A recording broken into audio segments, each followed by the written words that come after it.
જો તમે પણ આ રીતે વેજ પનીર બિરયાની બનાવી લીધી તો બહુ ટેસ્ટી લાગે છે અને ફટાફટ બનીને રેડી થાય છે, એટલી ટેસ્ટી. ફ્રેન્ડ્સ, આજે હું શેર કરીશ તમારી સાથે પનીર બિરયાની બનાવવાની રેસીપી. તો અહીં આગળ મેં બાસમતી ચોખા લઈ લીધા છે 2 વાડકી. હવે આપણે પહેલાં એને ધોઈ લઈશું સારી રીતે. સરસ રીતે આપણે એને ધોઈ લેવાના છે ચોખાને. હવે 4-5 પાણીએ ધોઈ લીધા છે. હવે આપણે એમને રાઈસ બનાવી લઈશું. તો અહીં આગળ મેં પાણી મૂકી દીધું હતું. અહીંયા છૂટા બાફાના છે એટલે પાણી મૂકી દીધું હતું. હવે આપણે એમાં એડ કરી દઈશું ચોખાને. હવે એમાં થોડા ખડા મસાલા નાખીશું. તો એક દાલચીનીનો ટુકડો 1 લીધો છે, 3-4 મરિયા એડ કરીશું, 1 તમાલપત્ર લીધું છે, લવિંગ એડ કરીશું 2 થી 3, અને ચક્રફૂલ 1 એડ કરીશું. 1 ઇલાયચી એડ કરીશું મોં ખોલીને, જેથી સ્વાદ અંદર જાય ઇલાયચીનો. આ રીતે આપણે ઇલાયચીનું મોડું ખોલીને પછી 1 એડ કરી દઈશું. સ્વાદ પ્રમાણે મીઠું એડ કરીશું આપણે એને, કારણ કે ઓસાઈ લેવાના છે એટલે થોડું વધારે એડ કરીશું. હલાવી લઈશું આપણે. ધીમા તાપે રાઈસને થવા દઈશું. આપણા રાઈસ થાય ત્યાં સુધી આપણે પનીરને તરી લઈશું. આપણે કઢાઈમાં જ બિરયાની બી બનાવી લઈશું અને પનીરને બી કઢાઈમાં તરી લઈશું. અહીંયા પહેલાં થોડુંક તેલ લઈ લઈશું આપણે. અહીંયા 4 થી 5 મોટી ચમચી તેલ લીધું છે મેં. હવે તેલ ગરમ થઈ ગયું છે, આપણે પનીરને એડ કરી લઈશું. હવે ધીમા તાપે ઉપરનો પડ ક્રિસ્પી થાય ને ત્યાં સુધી આપણે તરી લઈશું પનીરને. 2 બાજુ બી તરી લેવાનો છે. આ રીતે આપણે તરાવા દેવાનું છે પનીરને. બહુ આપણે તરાવા દઈશું ને એકદમ આમ ચવડ પનીર થઈ જશે, એટલે બહુ બી નહીં. હવે કાઢી લઈશું આપણે એને પનીરને પ્લેટમાં. આ રીતનું થવા દેવાનું છે. હવે આમાં જ આપણે લાંબી સ્લાઈસ કરી હતી ડુંગળીની, એને તરી લઈશું.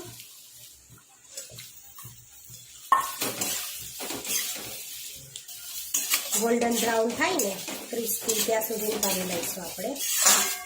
હવે આપણે ચેક કરી લઈશું આપણા રાઈસ બફાઈ ગયા છે. એમ તો આપણા રાઈસ બફાઈ ગયા છે. હવે ઉસાઈ લઈશું આપણે. આપણી ડુંગળી થોડીક શેકાઈ ગઈ છે તો આપણે એમાંથી પહેલાં થોડીક કાઢી લઈશું અને બીજી થોડીક ક્રિસ્પી થવા દઈશું. આ રીતની ડુંગળી થવા દેવાની છે. હવે કાઢી લઈશું આપણે પ્લેટમાં. હવે ડુંગળી કાઢી લીધી છે. હવે આમાં આપણે જીરું એડ કરીશું 1 ચમચી, થોડી હિંગ એડ કરીશું. હવે લસણ આદુની પેસ્ટ એડ કરીશું આપણે અંદર. અહીંયા 2 ચમચી લસણ આદુની પેસ્ટ લીધી છે, લઈશું પહેલાં. અહીંયા શેકાઈ ગયું છે લસણ આદુ. હવે ડુંગળી એડ કરી દઈશું જે આપણે કાઢી હતી. શેકેલી જ હતી ડુંગળી તો એમ તમાલપત્ર એડ કરીશું અંદર. આપણે તજનો ટુકડો એડ કરીશું. હવે મરિયાને એવું તો આપણે એડ કર્યું જ છે ભાતમાં. હવે શેકી લઈશું. હવે 2 ટામેટાની પ્યુરી એડ કરીશું આપણે. મિક્સ કરી લઈશું અને મસાલા એડ કરીશું આપણે અંદર. થોડી હળદર એડ કરીશું, 1 ચમચી ગરમ મસાલો, તીખું લાલ મરચું એડ કરીશું 1.5 ચમચી, અડધી ચમચી મરી પાવડર એડ કરીશું, કારણ કે આખા મરિયા તો નાખ્યા જ છે આપણે. અને અડધી ચમચી કાશ્મીરી લાલ મરચું એડ કરીશું. 1 ચમચી વેજ બિરયાની મસાલો એડ કરીશું. હવે બધું મિક્સ કરી લઈશું અને શેકી લઈશું પ્યુરીને. સહેજ મીઠું એડ કરીશું, 1 ચમચી ધાણા જીરું એડ કરીશું. મિક્સ કરી લઈશું. આપણું તેલ છૂટું પડી ગયું છે. હવે આપણે એને થોડુંક ઠંડુ થવા દઈશું અને દહીં એડ કરીશું, જેથી દહીં ફાટી ના જાય આપણું, એટલા માટે. હવે સહેજ ઠંડુ થઈ ગયું છે. હવે દહીં એડ કરીશું આપણે. તો અહીં આગળ મેં 2 થી 3 ચમચી દહીં લીધું છે અને હલાવી લઈશું. ચાલુ કરી લઈશું આપણે. હવે આપણે થોડુંક મીઠું બીજું એડ કરીશું, મિક્સ કરી લઈશું અને શેકાવા દઈશું થોડીક વાર પ્યોરીને. સરસ આપણું તેલ ઉપર આવી ગયું છે. તો હવે પનીર એડ કરીશું આપણે.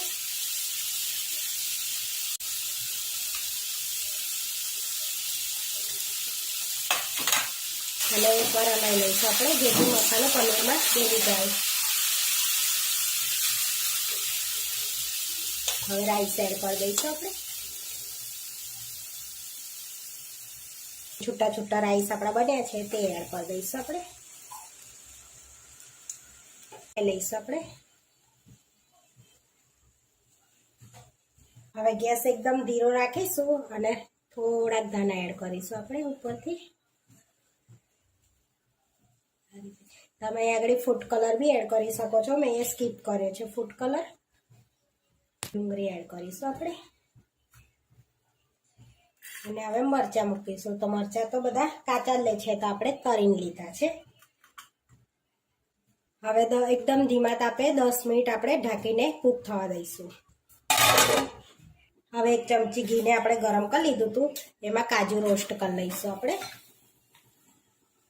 હલાવી લઈશું અને પિંક કલર ના થાય ત્યાં સુધી આપણે એને તળી લઈશું અને પછી એડ કરી દઈશું.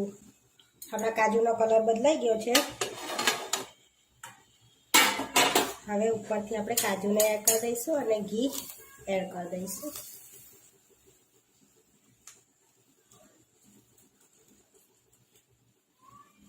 આપણી વેજ બિરયાની બનીને રેડી થઈ ગઈ છે. હવે જ્યારે આપણે જમવા બેસીએ ને ત્યારે મિક્સ કરીને એને આપવાનું છે બધાને. તો આપણે થોડી વાર રહીને ખાવા બેસીશું એટલે એ પ્રોસેસ કરીશું. આપણે બિરયાનીને સર્વ કરી લઈશું. આપણે પહેલાં થોડીક મિક્સ કરી લઈશું.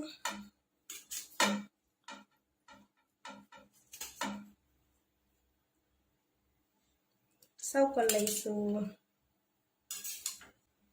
આપણી પનીર વેજ બિરયાની બનીને રેડી થઈ ગઈ છે. આવા વિડીયો જોવા માટે મારી ચેનલને સબસ્ક્રાઈબ કરો, લાઈક કરો, શેર કરો અને તમે જરૂરથી ટ્રાય કરો. ફરી મળીશું નવા વિડીયોમાં.